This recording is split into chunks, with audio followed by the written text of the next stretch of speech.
Hello, नमस्कार students, कैसे हो? आशा है कि आप सब लोग ठीक होंगे। आज मैं आप लोगों को सन 2025 का सेट नंबर 2 है, सेट 2 है और उसमें मैं आगे का पार्ट लेके आया हूँ। मैं 2 पार्ट इसमें करा चुका हूँ। सेट नंबर 2 324 आई बाई है और 25 का है और उसमें लॉन्ग क्वेश्चन मुझे कराने हैं क्योंकि मैं 5-6 तक करा चुका था। तो देखिए किस तरीके से मैं क्वेश्चन करूंगा। 7 का पहले मैं आपको बताने जा रहा हूँ। मैट्रिक्स का क्वेश्चन है और बहुत इंपॉर्टेंट क्वेश्चन है। ऐसा क्वेश्चन एक आता ही आता है। कह रहे हैं एक आव्यूह दिया है तो हमें सिद्ध करना है कि ए एडजॉइंट ए, मतलब कि आव्यूह और उसके एडजॉइंट की मल्टीप्लाई करो तो इतना आएगा, यानी कि डिटरमिनेंट ऑफ ए आई, और फिर इसी की मदद से मुझको ए इनवर्स ज्ञात करना है। तो वैसे तो ये प्रॉपर्टी ही होती है, ऑलवेज सेटिस्फाई करती है किसी भी स्क्वायर मैट्रिक्स में, लेकिन चलो चूंकि हमें 8 नंबर में क्वेश्चन है तो मैं पूरा प्रॉपर आपको लगा के दिखा देता हूँ कैसे लगता है। तो सबसे पहले मेरा काम है जो मैट्रिक्स दिया है मैं उसको नोट कर लेता हूँ। अब पहले ही क्यों ना हम डिटरमिनेंट ही इसका निकाल लेता हूँ। तो डिटरमिनेंट सारणिक निकाल लो। तो 1 1 1 3 3 फिर 4 3 और फिर बेटा 3 4।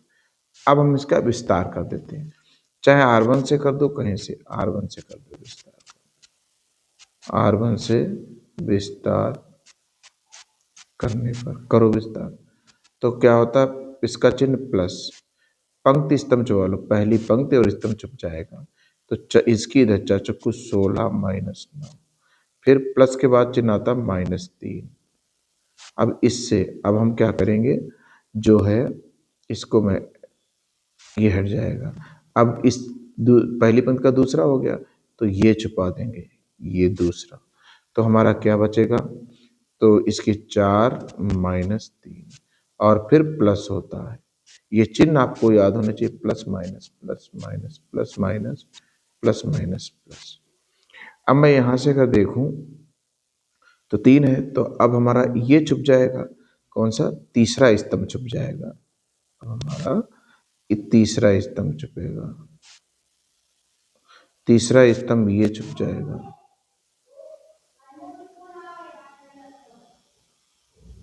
3 माइनस 4 हो जाएगा।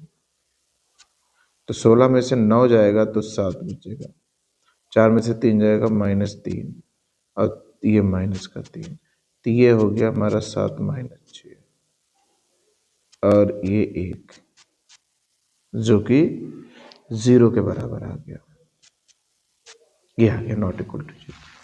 अब हमारा यहाँ से क्या करना है, ये जब नॉट किसी वर्ग आव्यूह का डिटरमिनेंट अगर नॉट इक्वल टू 0 है तो वो आव्यूह कैसा होता है, व्युत्क्रमणीय, मतलब उसका इन्वर्स एग्जिस्ट करेगा।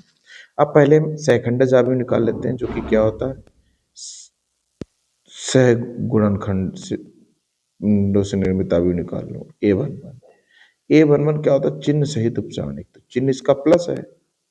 और बेटा पहली पंक्ति, इससे जाने वाली पहली पंक्ति और स्तंभ को क्या कर लो, छुपा लो, छुपा लो भैया। देखो यहाँ 3 है, यहाँ यहाँ कितना है भैया, 3 1 3, कुछ गड़बड़ कर दिया भैया, यहाँ पर है हमारा 4 और यहाँ पर है 3, ये हो गया। तो मैं क्या करूँगा, पहली पंक्ति से जाने वाले, पहले वेब से जाने वाले पंक्ति स्तंभ छुपा लो, तो 4 चक्कू 16 माइनस 9, तो बेटा ये 7 आएगा। पहली पंक्ति का दूसरा चिन्ह माइनस है और छुपा लो पहली पंक्ति के दूसरे वेब से जाने पंक्ति स्तंभ छुपा लो, तो 4 माइनस 3, तो ये हमारा आएगा -1, A13, ये हमारा आएगा प्लस, ये हमारा पंक्ति स्तंभ छुपा लो 3 माइनस 4, 3 माइनस 4, ये आएगा -1। अब दूसरी पंक्ति का पहला वेब, इसका चिन्ह 2 और 3 विषम है तो माइनस हो जाएगा, इसको छुपा लो, इसको 4 12 माइनस 9, तो यहाँ से मैं अगर देखूं तो 9 3 12 3 आएगा। अब दूसरी पंक्ति का दूसरा, 2 2 4 इवन है तो प्लस आएगा, छुपा लो, दूसरी पंक्ति के दूसरे अक्षर से जाने वाली पंक्ति स्तंभ छुप गया, 4 माइनस 3। तो मैं अगर यहाँ बात करूँ ये कहेगा, और दूसरी पंक्ति का तीसरा माइनस, यहाँ छुपा लो बेटा, इस तरीके से ये छुप जाएगा, तो 3 माइनस 3 हो जाएगा, तो ये हमारा 0 आ जाएगा। फिर तीसरे पंक्ति का पहला अवयव इसका प्लस हो जाएगा, पंक्ति स्तंभ 3 9 माइनस 12 माइनस 9 3 12, तो मैं कह सकता हूँ यहाँ 3 बचेगा। ये तीसरी पंक्ति का दूसरा। अब तीसरी पंक्ति का दूसरा, ये पंक्ति छुपा लो और स्तंभ छुपा लो, 3 माइनस 3 0, ये 3 3 प्लस, अभी इसको पंक्ति स्तंभ छुपा लो तो भैया आएगा 4 माइनस 3, ये आ जाएगा 1। इस तरह से अगर हम देखें तो अब हम एडजॉइंट ए लिख लेता हूं। वो क्या होता है, सैखंड जो अभी उसका परिवर्त करना होता है। तो भैया ये 7 हो गया है, पहली पंक्ति का पहला इतना, पहली पंक्ति का दूसरा -1, पहली पंक्ति का तीसरा -1, दूसरी पंक्ति का पहला -3, दूसरी पंक्ति का दूसरा 1, दूसरी पंक्ति का तीसरा 0, अब तीसरी पंक्ति का पहला -3, तीसरी पंक्ति का दूसरा 0, तीसरी पंक्ति का तीसरा 1, इसका परिवर्त करना होता है। तो भैया 7 -1 जो पंक्ति है उसे स्तंभ बना दो, -3 0 फिर 1, ये हमारा बन गया। अब हमें करना क्या है, अब हमें ए और एडजॉइंट ए की मल्टीप्लाई कर देनी। तो ए हमारा है 1 3 3, 1 4 3, 1 3 4, और एडजॉइंट ए 7 -3 और -3, फिर है -1 1 0, फिर -1 0 फिर 1। इनकी मल्टीप्लाई होने के लिए कुछ शर्तें हैं कि जो पहले हो और जो बाद में हो। पहले वाले में स्तंभों की संख्या, बाद वाले में पंक्तियों की संख्या समान होनी चाहिए, तब गुणा होती है। तो ये सेम है तो गुणा कर दो। अब पंक्ति को उठाकर स्तंभ में फिट कर दो, यानी जो पंक्ति है पहली पंक्ति को पहले स्तंभ में, तो 1 की 7 में गुणा करोगे तो 7 आएगा, 3 की इसमें करोगे -3, 3 की इसमें -3, तो ये बन गया हमारा। अब इसकी गुणा इसमें करेंगे तो -3, फिर ये प्लस का 3 और फिर ये 0 हो जाएगा। अब आगे इसकी गुणा करेंगे तो माइनस का 3 और फिर 0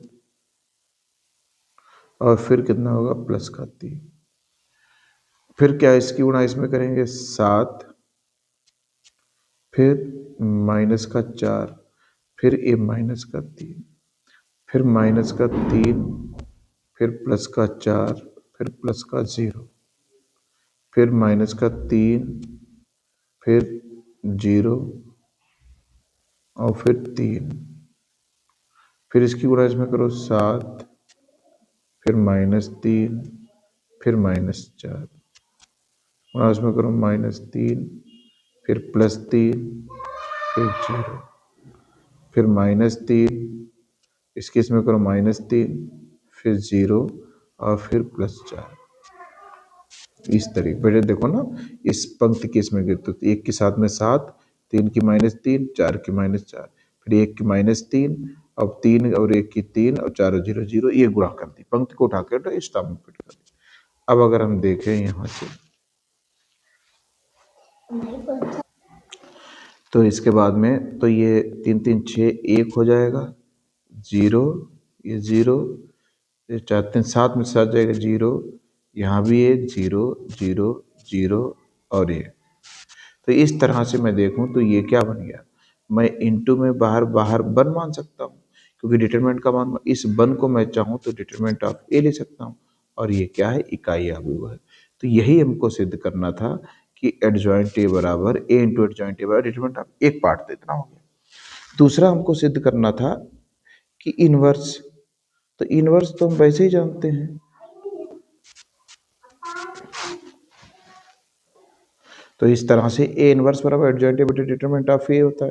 तो एडजॉइंट ए 7 -3 -3 -1 1 और उसके बाद 0, फिर है -1 0 और फिर 1, और डिटरमिनेंट का मान चूंकि 1 है तो डिवाइड करो चाहे, तो वही हमारा क्या हो गया।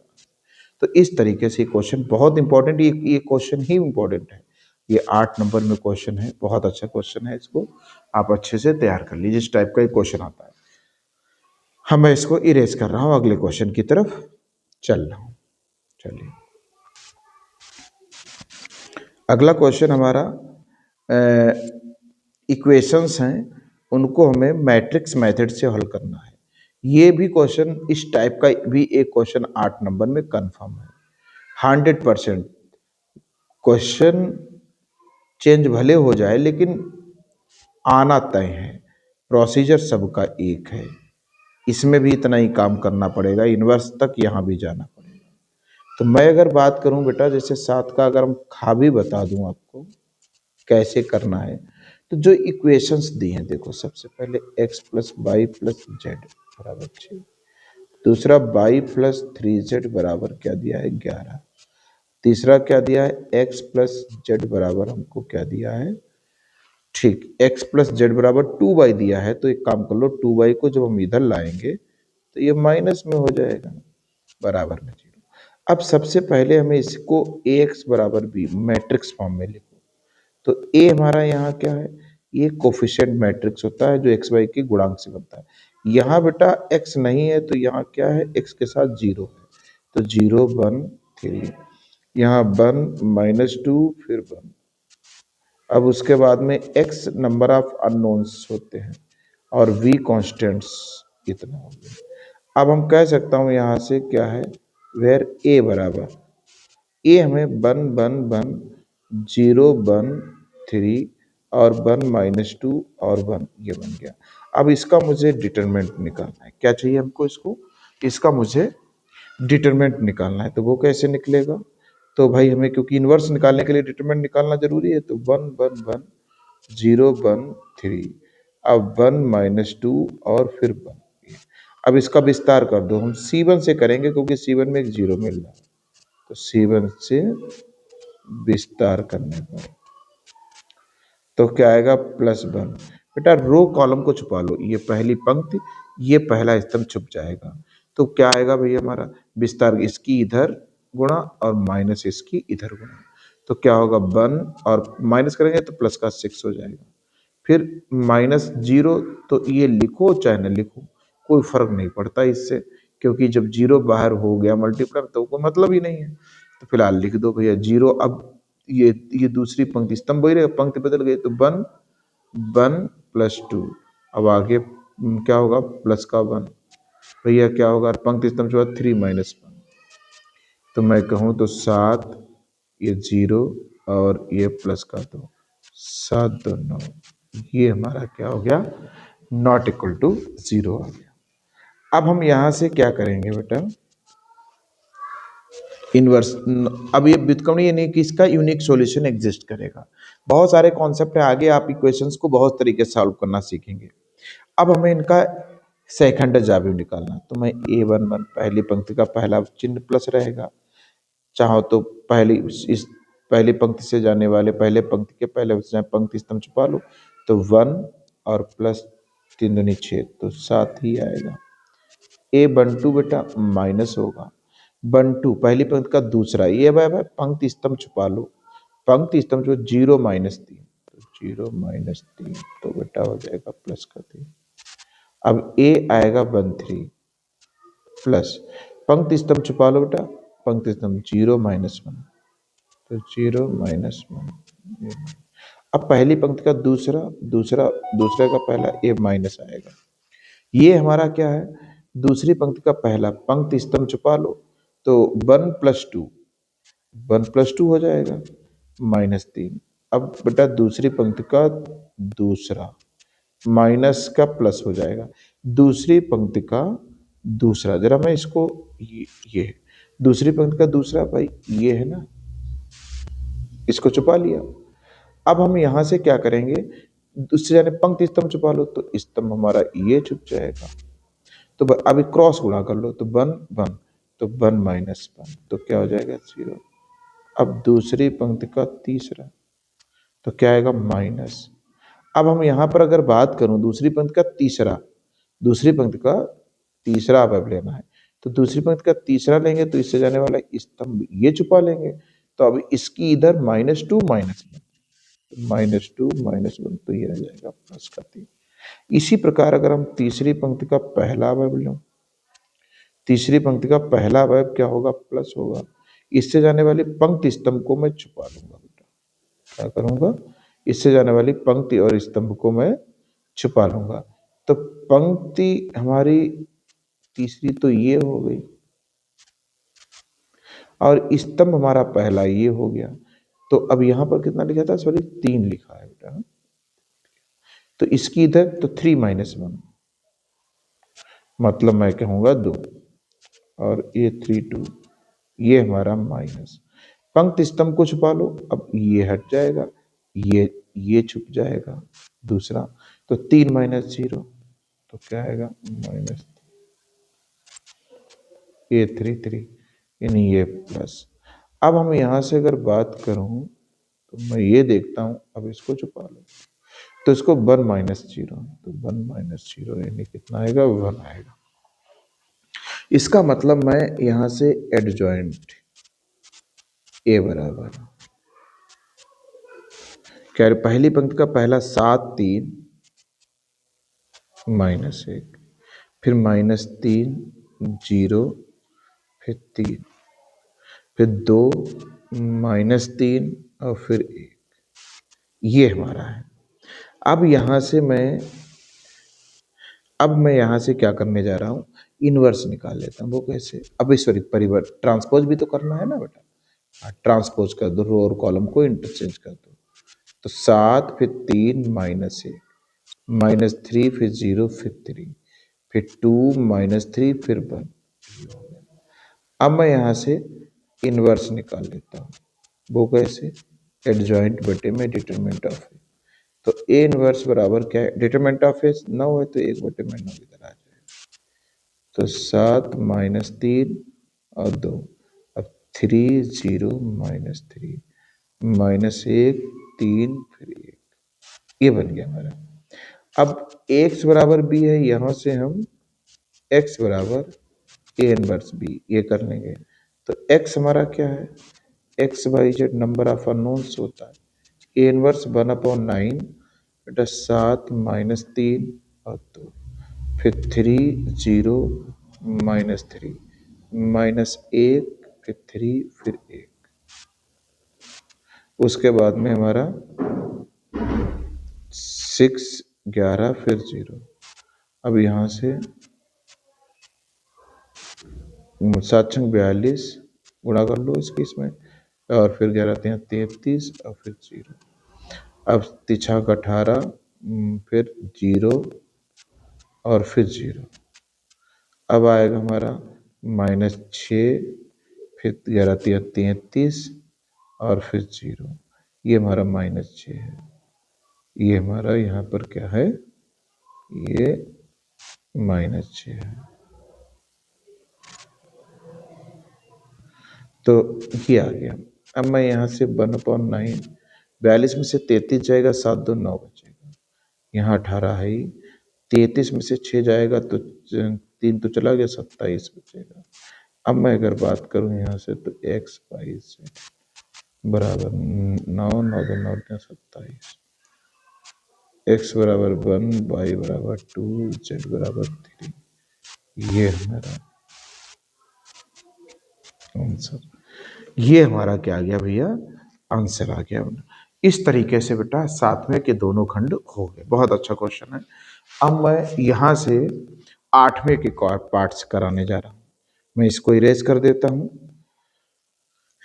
ये क्वेश्चन 7 का खा बहुत इंपॉर्टेंट है।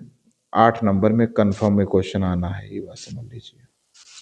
अब जो 8वें का जो पहला क्वेश्चन है डेफिनेट इंटीग्रल का है, निश्चित समाकलन का है। बहुत इंपॉर्टेंट क्वेश्चन है, बहुत इंपॉर्टेंट। लगभग ये मान के चलो हर बार आता है, 26 में भी आएगा। अब ये है किसी न किसी सेट में तो कंफर्म आएगा। ओके, वो बात अलग है आपकी सेट में हो या ना हो, लेकिन कंफर्म आएगा जरूर। तो 8वें का बहुत इंपॉर्टेंट क्वेश्चन है। ये ये मोस्ट इंपॉर्टेंट क्वेश्चन है, कंफर्म होना इसका। तो बेटा इसको मैं आई बराबर मान लेता हूँ 0 से पाई। अब मैं एक्स बटे में ए square cos square x plus B square sine square x D x समीकरण, कुछ नहीं इसमें डेफिनेट इंटीग्रल प्रॉपर्टी लगा दो।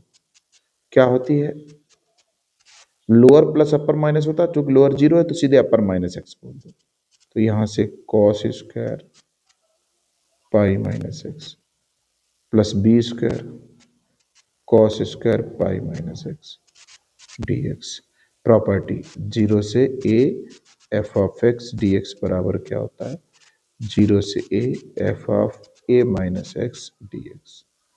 अब मैं यहां से अगर देखूं तो 0 से पाई पाई माइनस एक्स, बेटा a square cos 180 minus theta क्या होगा कॉस थीटा, माइनस होता है स्क्वायर के आड़ प्लस ही रहेगा बी स्क्वायर कॉस, अब ये बेटा साइन है, ये क्या है ये साइन है, तो साइन 180 माइनस थीटा क्या होगा साइन थीटा, यानी साइन स्क्वायर ए। समीकरण नंबर 2। अब हमारा क्या है, एक और दो को जोड़ दो तो आई आई टू आई।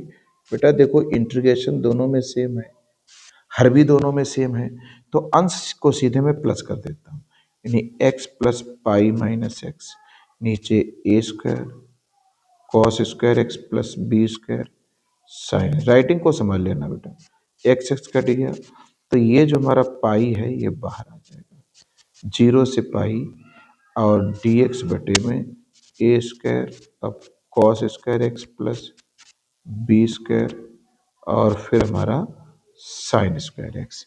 ये बन गया हमारा, ये समीकरण नंबर क्या बन गया है। अब बात यहां से फंसती है, एक आर्टिकल आपको बताई गई होगी इस टाइप की आर्टिकल कि जब मिले तो उसमें हम आंसर हमें कॉस स्क्वायर से भाग कर लेते, नीचे से भी टेन ऊपर से नीचे टेन को टी मानते ऊपर रिपीट हो जाता है। तो वही प्रोसीजर हमें यहाँ पर क्या कर लेना है, न्यूमरेटर और डिनोमिनेटर यानी अंश और हर में, अंश में कुछ नहीं एक है तो कॉस स्क्वायर से भाग करो एक को तो ऊपर से स्क्वायर बन जाएगा, नीचे यहाँ भाग करोगे ए स्क्वायर, यहाँ बी स्क्वायर बटे साइन स्क्वायर बटे कॉस स्क्वायर, ये बन जाएगा टेन स्क्वायर। अब अगर हम अभी बी टेन एक्स को टी माने तो रिपीट तो करेगा लेकिन लिमिट दोनों सेम हो जाएंगी। ऐसी सिचुएशन पर मुझे क्या करना होगा, एक प्रॉपर्टी यूज करनी पड़ेगी, तो इसे एफ ऑफ एक्स मान लो, जो पूरा फंक्शन है sec square x a square plus B square tan square x. अब यहाँ क्या है, अपर लिमिट माइनस एक्स कर दो, क्या है अपर लिमिट माइनस एक्स जो अपर लिमिट, तो क्योंकि लिमिट आधी करनी है मुझको। अब sec square pi minus X बटे में ए स्क्वायर प्लस बी स्क्वायर और tan square pi minus X, तो यहाँ से सेक स्क्वायर एक्स बटे में ए स्क्वायर प्लस बी स्क्वायर और टेन, यानी वही फंक्शन आ गया।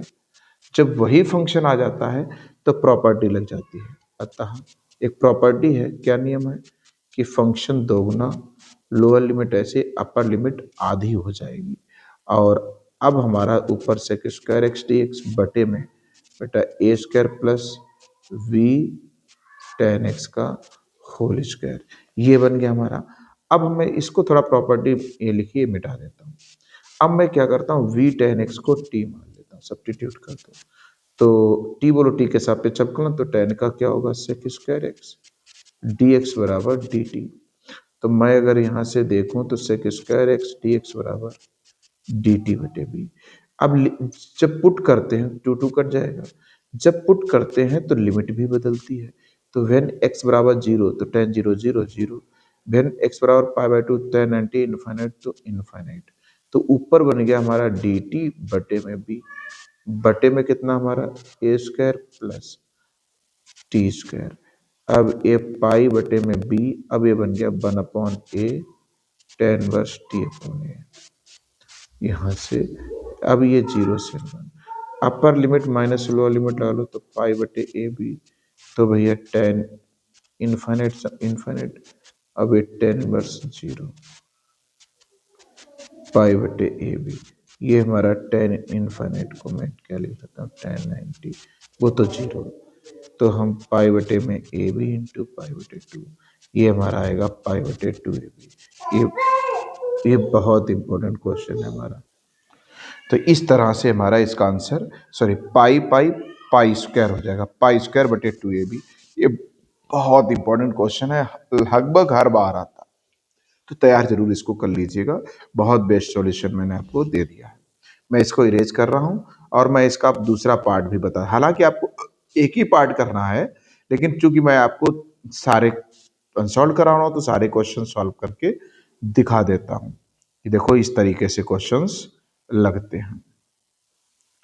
अब अगले क्वेश्चन की तरफ बढ़ते हैं और अगला क्वेश्चन हमारा अवकलन से है, डिफरेंशिएशन से है। अवकल समीकरण से भी मैं मान सकता हूं इसको, लेकिन जो अवकल समीकरण से खैर है नहीं, अवकल समीकरण में थोड़ा सा अलग टॉपिक होता है, तरह से होता है। लेकिन चूंकि अवकल समीकरण में अवकल समीकरण बनाने वाला टॉपिक है नहीं, चलो अवकल अवकल समीकरण से भी इसको हम मान सकते हैं। चलिए देखो, अवकल समीकरण का भी मान सकते हैं, लेकिन ये आपका अवकलन चैप्टर नंबर 5 में भी दिया हुआ है। देखो हमको क्या दिया है, बाई बराबर c1 e to the power ax cos bx। बहुत आसान क्वेश्चन है, c2 e की पावर ax sin bx। हमसे इनका कहना है कि दिखाइए कि ये जो है ये अवकल समीकरण का एक हल है। तो कुछ नहीं, बाई तुमको दिया है, डी बाई डी एक्स निकाल ले, डी टू बाई निकाल लेते हैं, एक बार अवकलन कर लो। तो भैया क्या होगा, चाहो तो ई की, एक मिनट काम कर लेते हैं, ई की पावर एक्स चलो कर दो, ऐसे ही अवकलन कर दो का, या ई की पावर एक्स कॉमन ले लो तो थोड़ा सा आसान हो सकता है। ई की पावर एक्स, तो c1 cos bx plus c2 sin bx। Okay, अब कर दो इसका, चलो डी बाई डी एक्स, तो इसको समीकरण एक दे दो। तो क्या होगा, पहला लिखो, दूसरे का अवकलन c1 cos का क्या होगा माइनस साइन, और bx का b हो जाएगा, यहाँ b c2 cos bx ये हो गया, और प्लस अब पहला लिखो दूसरा का पहले का करो, तो e की पावर x का e की पावर x और a आएगा, बाकी ऐसे ही नोट कर दो। क्या है, c1 cos bx plus c2 sin bx। Direct भी ये बन जाएगा, डायरेक्ट भी, अगर हम इसको चाहूं तो भाई लिख दूं, मैं इसको चाहूं तो भाई लिख दूं, लेकिन कोई दिक्कत वाली बात नहीं है। मैं इसको चाहूं तो ऐसे ही रहने देता हूँ, कोई समस्या नहीं। मैं दो बार अपलोड करना है बस, सारी वैल्यू पुट के सेटिस्फाई करा दूंगा, खत्म कहानी। एक बार और कर दो, फिर वही पहले लिख दो, दूसरे का अवकलन एक बी और आ जाएगा, तो माइनस बीस का c1, अब एक कॉस बी एक्स हो गया। यहां से भी बेटा एक बी और आ जाएगा, बी स्क्वायर c2, और ये कॉस बी एक्स हो जाएगा हमारा साइन बी एक्स। अब ए की पावर एक्स, बाकी सब ऐसे रहने दो। क्या है, minus B c1 sine B x और plus b c2 cos B x. उसके बाद में प्लस प्लस क्या आएगा हमारा, ए तो लिख दिया। अब ई की पहला लिखो, दूसरे का अवकलन minus B c1 sine B x plus b c2 cos B x, a ई की power x c1 cos bx plus c2, बस इसको समीकरण 2 दे दो, इसको 3 दे दो, बस। का ज्यादा चक्कर में पड़ना है, हालांकि अगर हम चाहें तो इसको थोड़ा सिस्टमेटिक कर सकते हैं। भाई देखो, मैं ये चीज ये है, और इस चीज को मैं सेम मान सकता हूं, मान कह सकता हूं, हाई सेम। तो e की power X minus B square c1 cos B X minus B square c2 sine B x.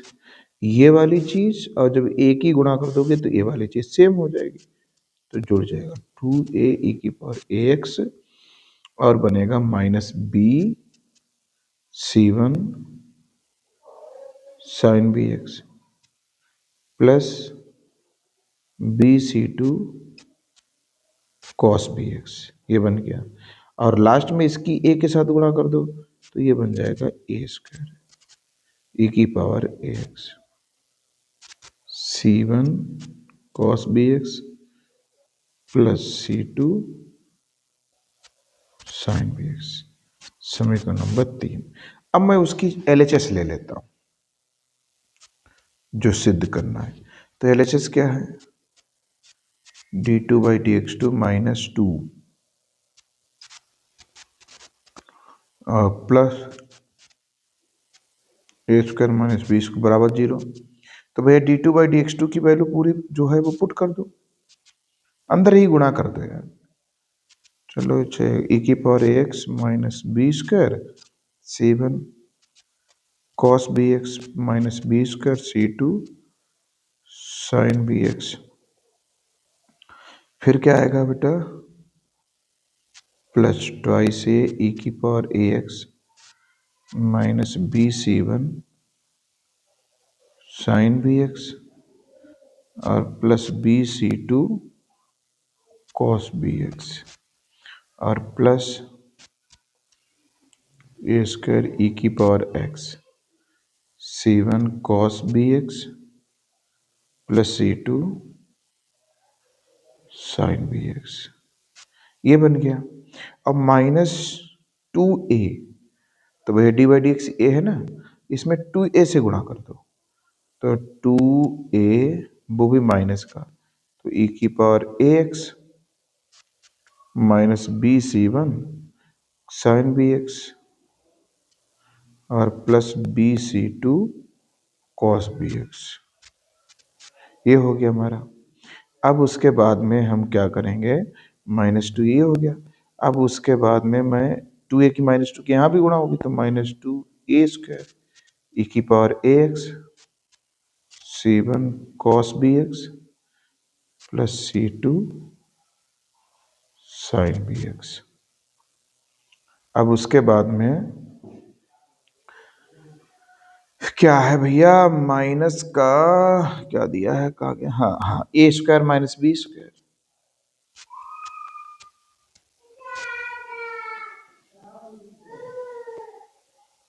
इसके बाद में ए स्क्वायर माइनस बी स्क्वायर हो गया हमारा, और बाई कितना है? ई की power ax C1 cos bx plus C2 sin bx, ये हमारा है। थोड़ी जगह कम है तो थोड़ा बेटा शॉर्ट में लिख रहा हूं। अब मैं यहां से देखूं तो क्या है, सब कट जाना चाहिए। देखो, ये हमारा माइनस का लिखा है और ये इतना हमारा प्लस का लिखा है, ये तो सीधा सीधा चला गया ना, इसमें तो कोई दिक्कत नहीं आई। अब अगर हम इस ए स्क्वायर की गुणा यहां कर दें इसके साथ, तो ये 2a स्क्वायर में से एक ए स्क्वायर चला जाएगा तो माइनस का ए स्क्वायर, और फिर ये कट जाएगा, ये कट जाएगा हमारा, और यहां से पहला वाला टर्म कट जाएगा। अब ये माइनस बी स्क्वायर ए बचेगा और ये हमारा बचेगा यहां से, बी स्क्वायर कॉमन ले लो माइनस, ये हमारा माइनस का बी स्क्वायर बचेगा, ये माइनस का यहां से अगर हम कॉमन ले लेते हैं क्या है, माइनस बी स्क्वायर ये बनेगा, और ये माइनस क्यों बन रहा भाई? कट जाना चाहिए ना, तो d2/dx2 माइनस, ठीक है, यहाँ पर कुछ गड़बड़ हुआ है क्या? cos bx ठीक है, माइनस बना सही तो है, और यहाँ पर ये, अच्छा ये हमारा बन गया, ठीक है, माइनस माइनस कट गया, ये माइनस, हाँ फिर बाद में माइनस का बचेगा तो ये कट जाएगा, और ये हमारा माइनस का बचेगा, तो फिर ये माइनस का क्यों बच रहा भाई? कुछ कुछ गड़बड़ हो रहा है क्या भाई? भाई ये वाला टर्म, ये वाला तो टर्म कट गया सीधे, प्लस माइनस, देखो माइनस BC1 sin bx, हाँ ये तो कट गया, और ये माइनस का है हमारा 2a स्क्वायर, माइनस का 2a स्क्वायर, ये प्लस तो नहीं है, प्लस बी स्क्वायर तो नहीं है, हमें लगता प्लस बी स्क्वायर है, मुझे इसमें डाउट लग रहा है। क्योंकि अगर ये प्लस बी स्क्वायर हो जाएगा तो ये वाला और ये वाला टर्म कैंसिल हो जाएगा और इस हिसाब से ये जीरो आ जाएगा। मुझे लगता है प्लस ही होगा। एक बार क्वेश्चन ये किताब में आप चेक कर लीजिए जरा इसको। मुझे इस क्वेश्चन को किताब में चेक करना होगा, मेरे से देख लीजिए, ये प्लस ही होगा। तो इस तरीके से बेटा ये क्वेश्चन करना, थोड़ा सा डिफरेंशिएशन है, थोड़ा सा कठिन क्वेश्चन है, लेंथी क्वेश्चन है। हाँ, तो ये 8 के दोनों पार्ट आज कंप्लीट हो गए। तो एक क्वेश्चन 9 बचा है, तो मैं अगले नेक्स्ट लेक्चर में करा दूंगा, वरना लेक्चर लंबा हो जाएगा थोड़ा। चलिए, अगर आप लोग हमारे यूट्यूब चैनल पर नए हो तो जरूर इसको सब्सक्राइब करिए और अपने दोस्तों को शेयर करिए। धन्यवाद।